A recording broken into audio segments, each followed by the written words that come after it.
This is a really important day, a monumental day, because it's the first time in 13 years that we've had new leadership at the New Jersey State Police.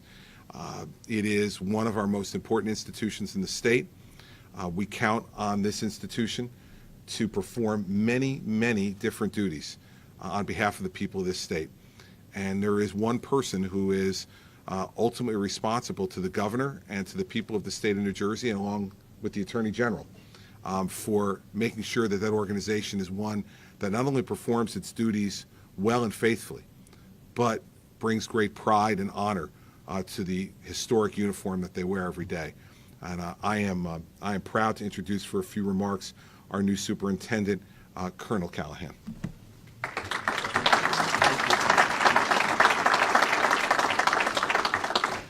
Good morning, everybody. Thank you, Governor, for having the trust in me to assume this role. Special thanks to the Attorney General as well. His support and counsel and friendship mean the world to me. Thank you, General. And I know Colonel Fuentes is not here. That is by design, because he is a class act and a leader among leaders. And he said, Pat, this is your day and your family's day. So you go and enjoy that and know that I'll be with you in spirit. And I know he is, but I would be remiss if I didn't thank the Colonel. I also thank the clergy that's here in support of this event. And I know your prayers, you've prayed for me in the past and the state police, and I trust you'll continue to do so in the future.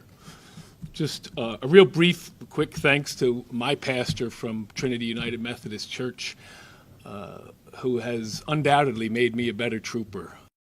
To my family that's here, particularly my mother, who is a registered nurse by trade, but has done nothing but care for friends and family my entire life. So I thank you for showing me what it means to care about people. To my father, a Jersey trooper, to most of us in the room in French blue, the smell of kiwi shoe polish and Brasso reminds you of the academy. For me, it reminds me of being a little boy when my father would enlist me to shine his leather at the kitchen table. Sometimes that was for an inspection, sometimes that was for graduation, sometimes it was for a funeral. But what I realized later on in my life, that he wasn't really teaching me how to shine leather. He was teaching me about pride. He was teaching me about tradition. He was teaching me about discipline.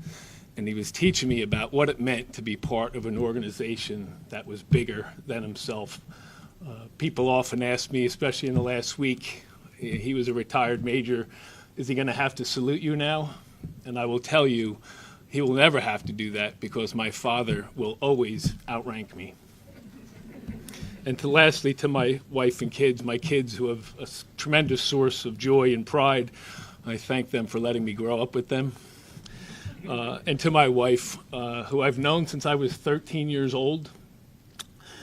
She too is a registered nurse, both in a hospital. She's also served as a hospice nurse guiding people through the last days of their life. I've never met a more compassionate person.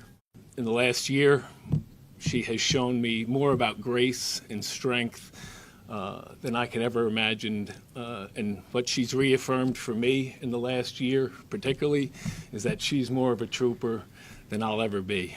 I love you. God bless you all, and thanks for sharing this day with me.